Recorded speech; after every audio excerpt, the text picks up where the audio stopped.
살아계신 주님 은혜를 감사합니다. 오늘도 9일째 새벽 아침 아버지 은혜의 보좌 앞에 나왔습니다. 오늘도 주여 새벽에 하나님께서 놀라운 기적을 베푸신 것처럼 이 아침도 하늘을 여시고 우리에게 주여 하나님은 은혜와 복을 내려 주시옵소서. 보혈의 능력으로 충만하게 하시고 성령으로 충만하게 하시고 하늘문이 열려지게 하시고 하나님이 임재하시고 하나님이 영광을 보게 하여 주시옵소서. 하나님의 나라가 임하게 하시고 하나님의 거룩한 뜻이 이루어지게 하시고 오늘 하늘문을 여시고 주여 우리에게 하나님의 은혜를 축복을 능력을 하늘의 신령한 지혜와 하늘의 평안을 부어주시고 함께하여 주시옵소서.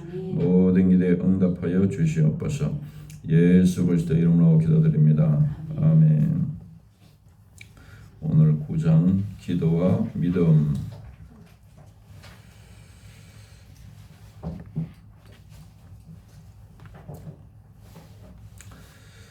기도와 믿음의 관계가 참 중요합니다. 요한복음 4장 46절에서 54절 교독하겠습니다. 예수께서 다시 갈릴리 가나에 이르시니 전에 물로 포도주를 만드신 곳이라 왕의 신하가 있어 그의 아들이 가버나움에서 병들었더니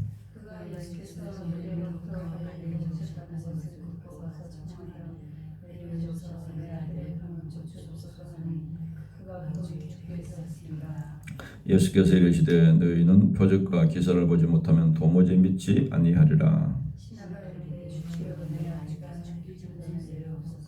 예수께서 이르시되 가라 내 아들이 살아있다 하시니 그 사람이 예수께서 하신 말씀을 믿고 가더니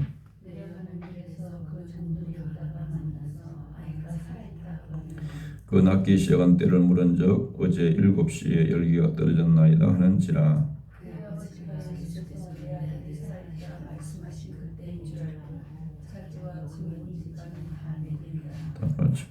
이것은 예수께서 유대에서 갈릴리로 오신 후에 행하신 두 번째 표적이니라. 아멘. 우리가 이제 신앙생활하면 믿음이 좋다, 또 믿음이 크다, 뭐 그런 이야기 많이 하는데 그 믿음을 이제 키워가는 것이 중요한데 그 믿음을 키워가는 중요한 원리가 뭐냐? 기도가 굉장히 중요한 부분을 차지합니다. 그래서 기도하면 믿음이 올라가고 성령이 역사하기 때문입니다. 기도하지 않으면 믿음이 떨어집니다. 왜냐하면 사탄이 계속 믿음을 빼앗아가려고 공격하기 때문에 마귀한테 가지고 있던 믿음도 다 뺏기는 거죠. 그래서 계속해서 기도할 때마다 성령이 역사해서 조금씩 믿음이 자라는 것이고 또 말씀을 통해서 믿음이 조금씩 자라는 것이고 또 은혜를 받을 때마다 믿음이 조금씩 자라는 겁니다. 그래서 이것을 믿음은 가만히 있는 것이 아니라 그랬죠. 올라가든지 내려가든지 한다 그랬죠. 믿음은 그래서 성경에 보면 믿음이란 명사가 있고 믿다라는 동사가 있는데 성경에는 명사보다 동사가 더 많습니다. 명사보다가. 그러니까 믿음은 유동적이라는 거예요. 가만히 있는 것이 아니라는 겁니다. 믿음이 계속 올라가든지 계속 내려가든지 계속 믿음은 이게 파도가 치듯이 이렇게. 그러니까 우리가 떨어지면 안 되고 믿음이 계속 키워가야 되겠죠. 그래서 믿음이 키워지려면 계속 기도와 말씀과 은혜를 계속 공급받아야 믿음이 계속 떨어지지 않고 계속 올라갈 수가 있다는 겁니다. 오늘 말씀 굉장히 중요한 원리가 있는데 예수님이 갈릴리 가나에서 복음을 전파하고 있을 때 가버나움에서 왕의 신하가 찾아왔습니다. 아들이 이제 중한 병에 걸려서 죽을 병에 걸리게 되었습니다. 예수님께 가버나움으로 내려가기를 청하였습니다. 가서 고쳐달라고. 예수님은 아들이 곧 살아나게 될 것이니 걱정하지 말고 내려가라고 말하였습니다. 그런데 그 예수님이 말씀을 선포한 그 시간에 이미 딱 나왔다는 겁니다. 시공간을 초월해가지고 말씀을 믿고 가버나움으로 돌아가는 길에 아들이 살아났다는 소식을 듣고 기뻐하였습니다. 그래서 믿고 갈 때 그대로 그것이 이루어졌습니다. 믿을 때. 그러니까 예수님 말씀 한마디 딱 떨어지면 다 모든 문제가 해결되는 거예요. 우리 인생의 문제. 그래서 하나님의 응답이 딱 떨어지면 우리 인생의 모든 문제가 해결이 되는 겁니다. 첫 번째, 믿음이 있었습니다. 요한복음 4장 47절에 그가 예수께서 유대로부터 갈릴리로 오셨다는 것을 듣고 가서 청하되 내려오셔서 내 아들의 병을 고쳐주소서 하니 그가 거의 죽게 되었습니다. 거의 이제 죽기 직전입니다. 근데 절망적인 상황이죠. 인간적으로 볼 때는 절망적인 상황이 문제가 아니라 믿음이 중요합니다. 예수님은 나사로가 죽고 뭐 나흘이 지나서 썩은 냄새가 나는데도 명령하면 일어나잖아요. 살아나잖아요. 주님은 창조주니까. 그러니까 우리가 볼 때는 항상 이게 우리가 볼 때는 인간적으로 볼 때는 어떤 상황에 많이 이제 묶이게 됩니다. 아이고 이제 불가능했구나 그렇게 하는데 하나님에는 그게 필요 없다는 거예요. 다 그걸 초월할 수 있다는 겁니다. 그래서 아들이 중환병으로 거의 다 죽게 되었지만 예수님을 믿고 예수님께 치유를 도움을 구할 때 그게 치유되는 기적이 나타나게 됐습니다. 그래서 믿음이 참 중요합니다. 믿음이 있어야 기도할 수가 있어요. 그래서 믿음과 기도는 비례합니다. 그러니까 기도하는 만큼 믿음이 생기고 기도하지 않으면 믿음이 안 생기는 겁니다. 그래서 기도하면 믿음이 성장하고 기도하지 않으면 있던 믿음도 떨어집니다. 기도하지 않으면 사탄이 계속 시험에 넘어지기 때문에 넘어질 때마다 믿음이 떨어지는 거예요. 있던 믿음도 다 뺏기는. 누가복음 22장 31절 32절에 보면 시몬아 시몬아 보라 사탄이 너희를 밀가부르듯 하려고 요구하였으나 그러나 내가 너를 위하여 내 믿음이 떨어지지 않기를 기도하였노니. 예수님이 기도했다는 거예요. 베드로가 너는 돌이킨 후에 내 형제를 굳게 하라. 3년 동안 그렇게 기적을 많이 보여주고 매일 보여주고 그렇게 말씀을 가르쳤는데도 베드로가 믿음이 떨어져 갖고 예수님을 저주하고 도망가 버리잖아요. 예수님 십자가 못 박힐 때. 그러니까 이 믿음이 마귀가 계속 우리 믿음이 모짜르도록 밀가부르듯 날마다 이렇게 세상의 뉴스를 듣든지 뭐 인간의 말을 듣든지 뭐 상황을 통해서 계속해서 마귀는 우리 믿음을 떨어뜨리기 위해서 끊임없이 공격한다는 거예요. 그래 믿음만 떨어지면 마귀가 우리가 마귀 밥이 되거든요. 그러니까 어떻게 하든지 마귀는 믿음이 있으면 마귀가 있을 곳이 없으니까 떠나가야 되니까 마귀의 공격 목표가 그거란 겁니다. 우리의 믿음을 떨어뜨리는 거. 그러면 결국 멸망받으니까 구원도 믿음으로 바뀌는 거기 때문에 로마서 10장 17절에 보면 또 믿음을 성취하는 비결이 믿음은 들음에서 나며 들음은 그리스도의 말씀으로 말미암아 느니라. 그러니까 계속해서 말씀을 들을수록 성령의 역사하고 믿음이 그게 된다는 겁니다. 믿음이 들을 때마다 그러니까 말씀을 들을 때마다 하나님에 대한 믿음이 생기는 거예요. 그래서 우리가 말씀을 계속 읽고 듣고 묵상하고 그 말씀을 가까이 하는 것이 중요합니다. 사도행전 1장 14절에 보면 여자들과 예수의 어머니 마리아와 예수의 아우들과 더불어 마음을 같이하여 오로지 기도에 힘쓰더라. 전심으로 기도에 힘썼다는 거예요. 오순절 마가다락방에 모인 120명 성도들이 전심으로 40일 동안 50일 동안 기도했다 그랬죠. 50일 동안. 사도행전 4장 30절 31절에 보면 손을 내밀어 병을 낫게 하시었고 표적과 기사가 거룩한 종 예수 이름으로 이루어지게 하옵소서 하더라. 빌기를 다하며 모인 곳이 진동하더니 무리가 다 성령이 충만하여 담대하는 말씀을 전하니라. 사도들도 기도할 때도 예수 이름으로 모든 병이 낫게 해주고 기적이 나타나게 해주시고 그렇게 기도하니까 그런 응답의 역사가 일어났습니다. 사도행전 6장 3절 5절도 보면 형제들아 너희 가운데서 성령과 지혜가 충만하여 칭찬받는 사람 7을 택하라. 우리가 이 일을 그들에게 맡기고 우리는 오로지 기도하는 일과 말씀 사에게 힘쓰리라 하니 온 무리가 이 말을 기뻐하여 믿음과 성령이 충만한 사람 스데반과 또 빌립과 브로고로와 니가노르와 디몬과 바메나와 유대계에 있겠던 안디옥 사람 니골라를 택하여. 그래서 초대교회 7 집사를 세울 때 다 성령 충만하고 지혜와 믿음과 능력이 충만한 사람을 세운 것을 볼 수가 있습니다. 그리고 사도들은 기도하는 것에 말씀 전하는 것에 전무했다는 겁니다. 두 번째는 믿고 순종하였습니다. 요한복음 4장 50절 예수께서 이르시되 가라 내 아들이 살아있다 하시니 그 사람이 예수께서 하신 말씀을 믿고 가더니. 아멘. 그 신하는 예수님을 모시고 집으로 가서 이제 기도해 주기를 원했습니다. 그런데 예수님은 아들이 살 것이라고 말씀만 선포했습니다. 백부장도 그렇게 됐죠. 백부장. 신하는 말씀을 믿고 집으로 갔습니다. 아들은 예수님 말씀대로 살아났습니다. 믿고 순종하면 기적이 일어납니다. 절망적인 상황 속에서도 믿음으로 기도하면 하나님이 역사하십니다. 열왕기하 5장 14절에 보면 나아만이 이에 내려가서 하나님의 말대로 요단강에 7번 몸을 잠그니 그 살이 어린아이의 살같이 회복되어 깨끗하게 되었더라. 문둥병에 걸렸던 나아만도 엘리야 선지자가 가서 7번 몸을 담그라 엘리사가 그러니까 그 말을 해서 6번까지 해도 전혀 반응이 없었어요. 7번째 하고 나니까 깨끗이 어린애같이 깨끗이 살이 깨끗이 치유됐다 그랬죠. 그래서 믿고 순종하는 것이 중요합니다. 누가복음 5장 5절 6절에 보면 시몬이 대답하여 이르되 선생님 우리들이 밤이 새도록 수고하시되 잡은 것이 없지만은 말씀에 의지하여 내가 그물을 내리리다 하고 그렇게 하니 고기를 잡은 것이 심히 많아 그물이 찢어지는지라. 아멘. 똑같은 환경이잖아요. 똑같은 바다에서 똑같은 사람이 똑같은 배에서 그물을 내려서 밤새도록 잡았는데 한 번도 못 잡았는데 예수님 말씀에 딱 순종하고 그물 내니까 예수님이 저 갈릴리 바다에 있는 고기들 일로 집합 그러니까 전부 다가 막 고기가 몰려온 거예요. 몰려. 그러니까 예수님 말씀하면은 모든 천지가 그대로 움직이는 거예요. 빌립보서 2장에도 그러잖아. 예수님은 하늘에 있는 것, 땅에 있는 것, 땅에 있는 것 모든 것이 다 순종한다 그랬잖아요. 다. 예수님 명령하면 순종하는 거예요. 예수님.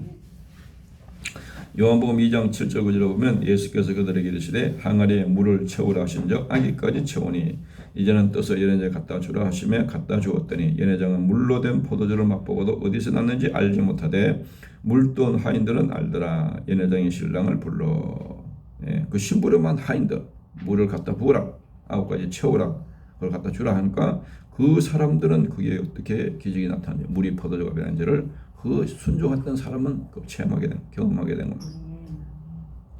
세 번째는 믿음대로 되었습니다. 요한복음 4장 53절 그의 아버지가 예수께서 내 아들이 살아있다 말씀하신 그때인 줄 알고 자기와 그 온 집안이 다 믿으니라. 아멘. 예수님 말씀 떨어지면 그대로 다 되는 겁니다. 그러니까 이제 예수님 말씀이 나한테 떨어질 때까지 우리가 기도가 필요한 거예요. 믿음으로 기도하는 게 필요한 거예요.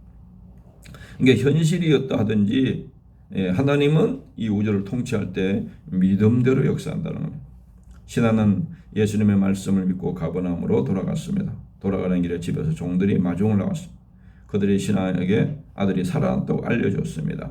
그러니까 그 예수님 말씀은 그때 그걸 믿고 갔는데 그대로 됐다는 겁니다. 마태복음 8장 13절에 보면 예수께서 백부장에 이르시되 가라 내 믿은 대로 될지어다 하시니 그 즉시 하인이 나으니라. 그래서 우리가 참 믿음이 중요해요. 내 인생은 내 믿음대로 됩니다. 내 믿음만큼 됩니다. 내 믿음만큼 복을 받습니다. 그래서 우리가 믿음이 키워가는 것이 중요해요. 마태복음 15장 27절 18절에 보면 여자가 이르되 주여 올소이다마는 개들도 제 주인의 상에서 떨어지는 부스러기를 먹나이다 하니 이에 예수께서 대답하여 이르시되 여자의 내 믿음이 크도다 내 소원대로 되리라 하시니 그때로부터 그의 딸이 나으니라. 아멘. 그러니까 날마다 예수님 따라다니면서 말씀 듣고 배우는 제자들은 이런 믿음이 안 생기는데 지금 사복음서에서 예수님한테 믿음 좋다고 인정받은 사람이 두 사람이 백부장하고 이 가나안 여인하고. 누가복음 18장 7절 8절에 보면 하물며 하나님께서 그 밤낮 부르짖는 택하신 자들의 원한을 풀어주지 아니하시겠느냐 그들에게 오래 참으시겠느냐 내가 내게 이르노니 속히 그 원한을 풀어주시리라. 그러나 인자가 올 때 세상에서 믿음을 보겠느냐 하시니라. 예수님이 우리가 기도할 때 원한 맺힌 한 맺힌 기도를 할 때 그 기도를 반드시 들어준다는 겁니다. 그렇게 부르짖는 밤낮 부르짖는 택하신 자들의 원한을 풀어주시겠다는 거예요. 그런데 그렇게 기도하고 그렇게 믿음을 가진 사람이 주님이 올 때가 되면 점점 더 무너진다는 거예요. 찾기 힘들어진다는 거예요. 누가복음 1장 37절에 대저 하나님의 모든 말씀은 능하지 못하심이 없느니라. 마리아가 이르되 주의 여종이오니 말씀대로 내게 이루어지다 하며 천사가 떠나가니라. 아멘. 마리아도 참 믿음이 좋은 거죠. 천사가 와가지고 남자가 동침한 적도 없는데 네가 오늘 잉태할 것이다. 네? 그래서 그러니까 깜짝 놀라죠. 마리아가 어떻게 그런 일이 있을 수 있습니까? 하나님의 은혜가 너를 덮어서 성령이 너를 잉태할 거다. 그러니까 뭡니까? 그러니까 마리아가 아멘한 거죠. 아멘. 아멘. 아멘 하는 순간에 예수님이 그 마리아의 뱃속에 잉태가 된 겁니다. 마가복음 9장 23절 예수께서 이르시되 할 수 있거든이 무슨 말이냐? 믿는 자에게는 능히 하지 못할 일이 없느니라 하시니. 아멘. 그러니까 믿는 자에게 얼마나 하나님께서 우리에게 엄청난 약속을 하셨느냐? 믿는 자에게는 하지 못할 일이 불가능이 없다는 거예요. 하나님의 허락 안에서, 하나님의 약속 안에서 불가능이 없다는 거예요. 요한복음 14장 12절에 내가 진실로 진실로 너희에게 이르노니 나를 믿는 자는 나의 하는 일을 그도 할 것이요 또한 그보다 큰 것도 하리니 이는 내가 아버지께로 감이라. 예수님도 엄청난 약속을 했죠. 나와 같은 일도 할 것이다. 나보다 큰 일도 할 것이다. 그렇게 무시한 베드로가 그래서 오순절에 성령 충만을 받고 기도하고 성령 충만을 받고 나서는 예수님도 한번 외칠 때 막 5,000명 3,000명이 회개하고 구원받은 적이 없잖아요. 그런데 실제로 그런 일이 사도행전에 와서 일어나잖아요. 결론적으로 기도와 믿음은 비례한다는 겁니다. 그러니까 내 기도 생활이 내 믿음의 수준입니다. 내 믿음. 그러니까 믿음이 있었습니다. 믿고 순종했습니다. 그래서 그 믿음대로 되었습니다. 그래서 성경은 믿음을 얼마나 많이 강조하고 있느냐? 믿음으로 구원을 받고 천국 갑니다. 에베소 2장 8절 9절에 보면 너희가 그 은혜로 말미암아 믿음으로 말미암아 구원을 얻었나니 이것이 너희에게서 난 것이요 아니요 하나님의 선물이라. 하나님의 선물로 주시는데 성령께서 선물로 주시는데 기도할 때 말씀을 통해서 그런 선물을 주신다는 거예요. 또 믿음대로 모든 복을 줍니다. 갈라디아서 3장 9절에 보면 아브라함 같은 믿음을 가지면 아브라함 같은 복을 받느니라. 또 믿음이 있으면 세상에 어떤 문제가 있어도 다 이길 수가 있습니다. 요한일서 5장 4절 5절에 보면 세상을 이기는 이김은 이것이니 우리의 믿음이니라. 예수 그리스도를 믿는 사람에게는 어떤 세상의 시험과 마귀의 공격이 와도 다 이길 수 있다는 겁니다. 또 믿음으로 우리에게 하나님 허락 안에서 불가능이 없다는 불가능이. 마태복음 17장 20절에 보면 겨자씨 하나님과 같은 믿음만 있으면 못할 것이 없느니라. 못할 것이 없느니라. 그 겨자씨 볼펜으로 점 하나 딱 찍으면 그게 겨자씨 그만한데 그만한 믿음도 있어도 의심치 않고 그렇게만 믿어도 못할 것이 없다는 거예요. 또 믿음이 있어야 하나님을 기쁘시게 하는데 히브리서 11장 6절에 보면 하나님이 기뻐하는 믿음은 하나님의 살아계신 것을 믿고 하나님을 찾을 때마다 좋은 것으로 상 주시는 것을 믿어야 하나님이 기뻐하신다. 그런데 이 믿음은 누가 주시느냐? 고린도전서 12장 9절에 보면 성령께서 믿음을 주십니다. 성령께서. 그래서 기도할 때 성령이 역사하고 기도하면 성령이 믿음을 계속 키워주는 겁니다. 이 믿음이 우리 예수 믿는 사람이 살아가는 삶의 원동력이고 원리입니다. 갈라디아서 2장 10절에 내가 그리스도와 함께 십자가에 못 박혀나니 그러인저는 내가 사는 것이 아니요 내 지식으로 내 능력으로 내 신념으로 내 노력으로 사는 것이 아니요 오직 예수를 믿는 믿음으로 사는 것이라. 나를 사랑하사 나를 위해 죽기까지 나를 사랑하시 주신 그 부활의 능력 전능하신 예수님의 능력을 믿는 믿음으로 사는 것이 성도의 삶의 원리라는 거예요. 그래서 기도를 통해서 우리가 은혜를 받으면 어떤 일이 일어나냐? 성경에 위대한 믿음의 사람들이 많이 나오죠. 아브라함이나 요셉이나 모세나 다윗이나 다니엘이나 뭐 한나나 에스더나 다 그들도 우리와 똑같은 죄인입니다. 똑같은 우리보다 뭐 나은 거 하나도 없어요. 아브라함도 마누라를 2번을 팔아먹은 그냥 그런 어리석은 겁쟁이에요. 겁쟁이. 모세도 살인자예요. 다윗도 살인자고 간음자예요. 마태복음 1장 족보에 나오는 여인들도 다 그 얼마나 뭐 이상한 여자들 많습니까? 그런데도 기도해서 은혜를 받으면 우리에게는 무한한 가능성이 열려 있습니다. 그래서 야고보서 5장 17절 18절에 보면 그런 얘기. 엘리야도 구약에 보면 불의 종인데 능력의 종인데 엘리야도 우리와 똑같은 성정을 가진 사람이다. 엘리야도 낙심하고 자살 충동도 하고 우울증에 걸리기도 하고 신경질도 내고 화장실도 가고 우리와 똑같은 사람이다. 다른 게 하나도 없다. 그런데 그가 간절히 기도한 적 하늘 문을 닫고 3년 동안 하늘에 비가 내리지 않도록 하늘 문을 닫기도 하고 열기도 하는 그런 것이 바로 엘리야의 간절한 기도의 능력이었다. 기도의 능력. 그러니까 우리에게는 하나님께서 성경의 약속 안에서 우리에게는 모든 것이 열려 있습니다. 가능성이 열려 있어요. 그러니까 그 믿음의 사람들 같이 기도하면 그런 믿음만 가지면 우리도 그런 복을 얼마든지 받고 그런 위대한 삶을 살 수가 있다는 겁니다. 그래서 사복음서에 그런 제자들을 따르던 그런 사람하고 오순절을 통과해서 성령 받고 난 이후에 그들의 삶이 얼마나 차이가 납니까? 똑같은 인간인데, 똑같은 겁쟁이 베드로인데 예수님을 저주까지 하고 예수님 눈앞에서 저주하고 제사하겠다고 도망가던 인간인데, 순교자가 되고 그런 위대한, 초대교회 초석을 놓는 위대한 사람이 될 수 있는 것이 뭐냐? 바로 기도해서 은혜 받는 만큼 그게 가능해진다는 거죠. 그래서 하나님께서 뭐 베드로한테만 요만큼 은혜 주겠다, 그게 아니잖아요. 믿음만 있으면, 기도하면 하나님께서 그런 약속을, 하나님의 모든 자녀 믿는 자에게 동일한 약속이기 때문에 그런 가능성이 우리에게는 언제나 열려 있는 겁니다. 그래서 그런 놀라운 믿음과 은혜가, 그런 축복이 임하시기를 주님으로 축원합니다. 주여 감사합니다. 오늘 이 아침도 저 앞에 나와서 하나님의 거룩한 말씀, 능력의 말씀, 하늘의 신령한 지혜와 주여 권능의 말씀, 그 말씀이 성령께서 우리 영혼 속에 살아있는 말씀으로 주여 우리의 하나님의 지혜가 되고 하나님의 능력이 되고 하나님의 축복이 될 수 있도록 주님 역사하여 주시옵소서. 기도를 통해서 우리 속에 있는 모든 불신앙과 의심이 다 제거되게 하시고 십자가에 못 박히게 하시고 주여 사도행전의 오순절에 경험한 성도들 같이 그런 믿음으로 성장할 수 있는 놀라운 은혜와 축복이 임하게 하여 주시옵소서. 그래서 우리 남은 생에 믿음으로 위대한 생애를 살 수 있는 그런 놀라운 축복의 사람들이 되도록 주여 우리에게 큰 은혜의 문을 열어 주시옵소서. 역사하여 주시옵소서. 예수 그리스도 이름으로 기도드립니다. 아멘.